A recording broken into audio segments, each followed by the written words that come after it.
Hi, I'm Rochelle Gentile, president of the Dubuque Symphony Orchestra League. I'm here at the Dubuque Golf and Country Club, kicking off our virtual Soundbites series. Under normal circumstances, you'd be right here with me, enjoying a great lunch and a preview of the DSO's upcoming concert, and I'm sure you will be again soon.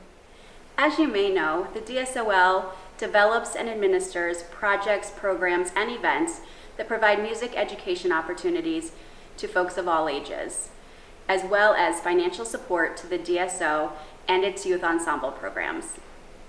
Each year, the League contributes support to youth education events and programs such as the 3rd and 5th grade Arts Trek concerts, the 4th grade Adopt a Musician program, the Youth Concerto competition, the Dubuque Symphony Youth Ensembles, and the Summer String Camp. Along with our many other endeavors is our Senior Classics program, now in its 9th year, providing performances by DSO musicians to entertain residents and their families at local nursing homes and assisted living centers. While the past year has looked a little different, we continue to focus our efforts on fundraising. We encourage and welcome you to join us in our 54th year of supporting the DSO. Please check out the DSO's website for more information about how you can get involved. We hope to see you soon, but before I go, I'd like to introduce our esteemed music director and conductor, Dr. William Intriligator. Thank you, Rochelle, and welcome everybody. I'm excited to tell you a little bit more about our final classics concert for this season, and I want to thank those of you who have been watching these Soundbites videos all along for these past few months.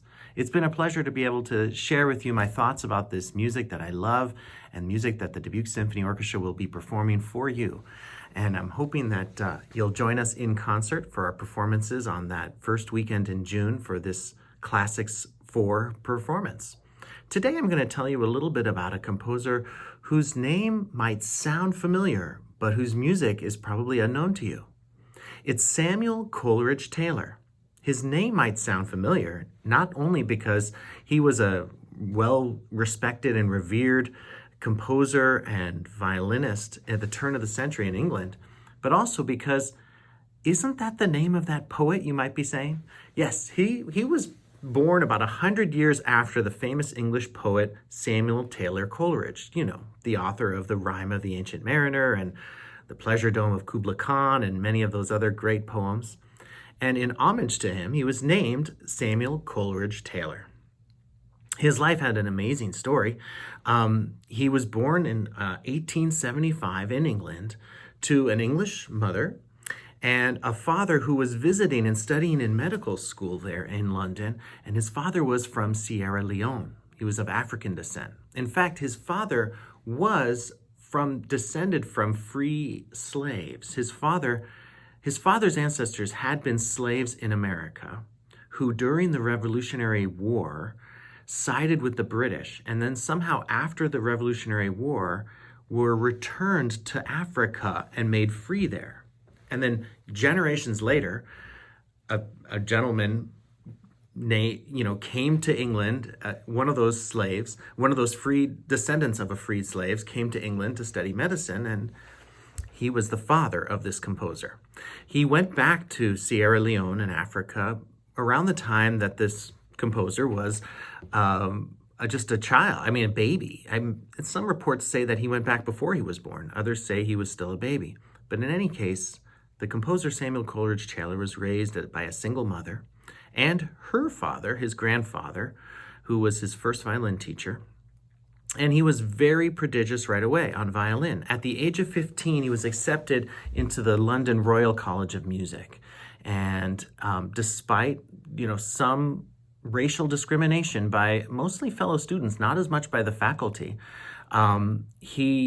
his incredible musical talent was really nurtured at the Royal College of Music. He started studying with one of the great composers and composition teachers in England of that day was Charles Stanford. Stanford gave him incredible lessons in composition, and Coleridge-Taylor actually started composing and even publishing his music even in his early 20s. By the time he was aged about 22 or 23, he scored some big hits and actually became quite renowned. He was very interested in his father's ancestry as an African-American slave and in America.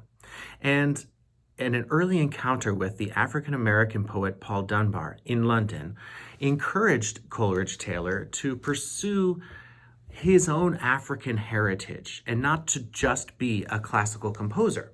And so eventually Samuel Coleridge-Taylor decided to he wanted to try to be for African music what Dvorak was for Bohemian music, to blend the folk music and the native music with the classical music techniques.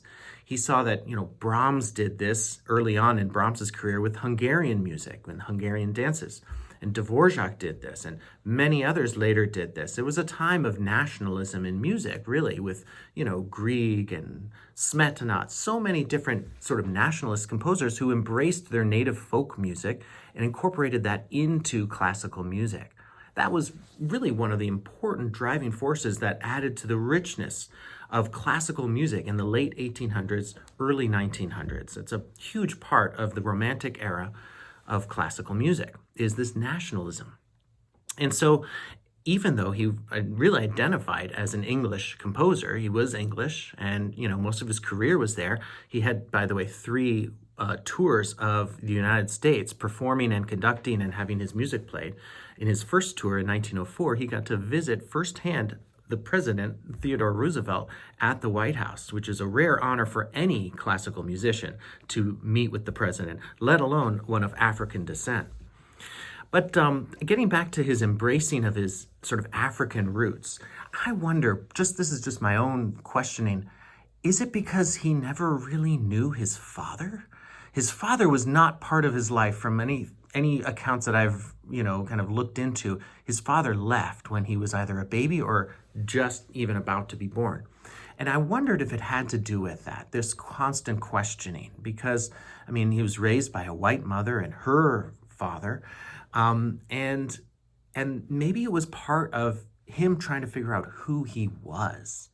So in a lot of his music, he tried to embrace some sort of Native American melodies and sounds and kind of dance styles perhaps as well. There's an African suite that he wrote that was really a direct kind of byproduct of his inspirational kind of sessions with that African-American poet, Paul Dunbar. The African Suite was one of his most well-known pieces, but his most well-known piece was the Song of Hiawatha, which is a group of 3 cantatas for large orchestra and large chorus telling the story of Hiawatha from Longfellow's poem. He was very interested in American folk and Native American, African American spiritual and folk music had played a big part in this otherwise very proper English composer's upbringing. Perhaps it was a sort of an evolution because, studying with Stanford, being in London, studying with all of the proper English kind of classical composers, not necessarily embracing those sort of folk idioms. This was something that came a little bit later in his life. Now, I have to say, he lived a very short life. Unfortunately, he died at age 37 from pneumonia. He kind of worked himself to death, or I don't know, I'm not sure exactly what happened. I know that things that I've read or heard said that he had a stressful life, not just with perhaps some of the racial discrimination that he experienced outside of the concert hall, but financially as well. It was hard for him to make money, even though some of his music was performed hundreds of times, and he was kind of a well-known in his day. He was a well-known, famous composer. Oftentimes, publishers would ask him to give up the rights to future royalties just to publish his music, and he would agree to that. And so it was hard, even though he had a professorship at the Trinity College of Music in London, and he taught at the Guildhall School of Music. Both of those things, he was a composer, composition professor and a conductor at those institutions, but it seemed as though it was not really full-time work, and it wasn't enough to make ends meet. It did trouble him. Stories I've read said that it troubled him that outside of the concert hall, when he was not seen for the kind of the important person he was, he experienced a lot of discrimination. And he married a white woman, and they had a daughter, and they would sometimes be walking hand in hand on the streets in London, and people weren't comfortable with that. We're going to perform a very short piece as the opening of our concert. This is one of his 4 noveletten that he wrote in 1902 to 1903. Let's talk about the title, Novelette. I'll just show you here my score, Samuel Coleridge-Taylor, 4 Novelette. So the term Novelette was first used in 1838 by Robert Schumann, the composer, and he wrote Novelette as a bunch of short piano pieces.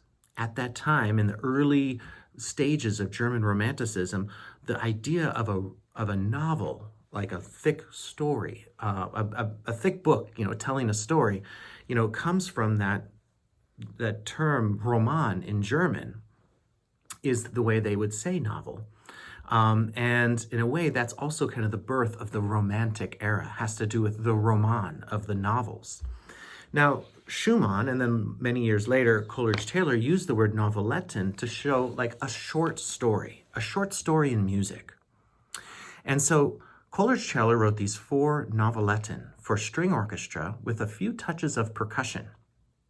And we're going to perform the last. The first 3 are very light dance pieces. I shouldn't say they're very light. They're beautiful pieces, have a dance-like quality. The third one has a dreamy quality. And now this 4th one, the final one of the set, it sort of breaks with that dreamy quality and introduces something very kind of exciting and full of energy. Apparently this final Novelette, this little piece of music that we'll play, was one of the composer's own personal favorites, and he would sometimes perform it separately from the others. And so we're kind of doing that to open our concert. It's a short piece, it's maybe about 5 minutes, and it's an exciting way to begin a concert. Take a listen.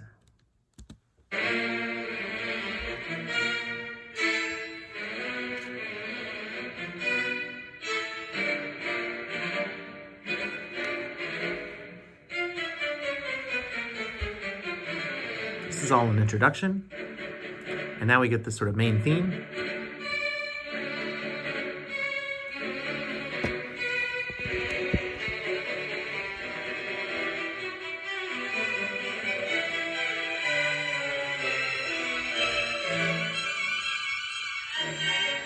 You can hear little touches of triangle there, a little percussion. Later we'll hear some tambourine.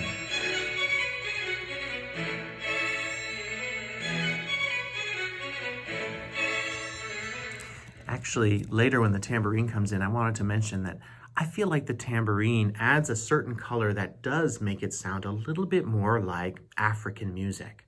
There's something about the jingling of the tambourine that has a different kind of quality, and I think, to me at least, maybe he was trying to evoke something of his African heritage with that.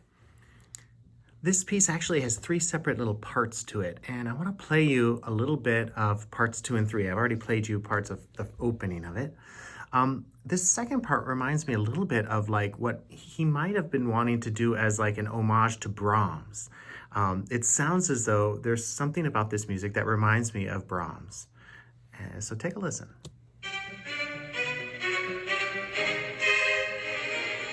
There's that ba-da-da-da-da-da from the beginning, but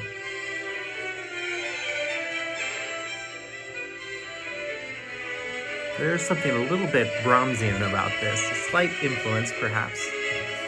And again, maybe that's one of the reasons why he titled this piece Novelette with the German title with the N at the end, which we would write an S at the end, Novelettes. But in German it's Novelette, meaning more than one novelette. So there's sort of something German about this. But then there's something funny that happens right here.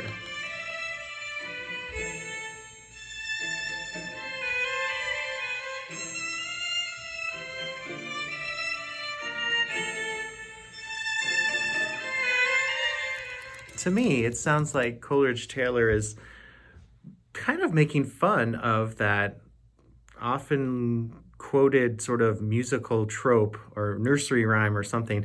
Ba-ba-ba-ba-ba-ba-ba-bum-bum. You know that one. Ba-ba-ba-ba-ba-ba-bum-bum. Listen to it again. Is that what's going on here in super slow motion? Let's hear it again.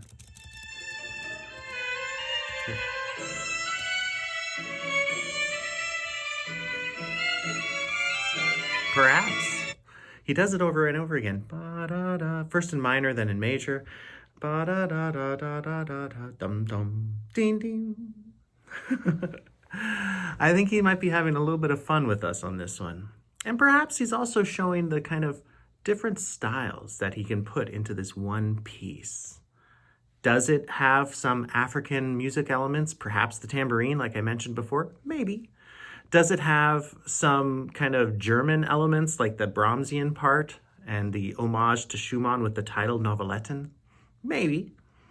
Is it British music? Yes, definitely. Is it good music, great music? Yes, definitely. I'm sure you're going to enjoy it.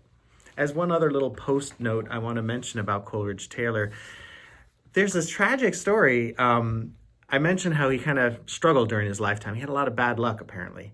But he did have a commission for a violin concerto at one point, and he wrote the whole concerto, based it on African-American spirituals, including one spiritual called Keep Me From Sinking Down. I'm not familiar with that spiritual, but the irony is that he sent that violin concerto to the violinist who had commissioned it in America from England on the Titanic. And of course, the concerto and the music was lost to the sea. And how ironic that the part of the concerto was based on the spiritual Keep Me From Sinking Down. But that also reminds us of the time period when Samuel Coleridge-Taylor lived. It was during that time of the Titanic, and it was a different era. And when you listen to this music, you might be reminded of that sort of late English romantic time of the late Romanticism in music history. I also want to make mention of the style of the sheet music itself. I showed you the cover.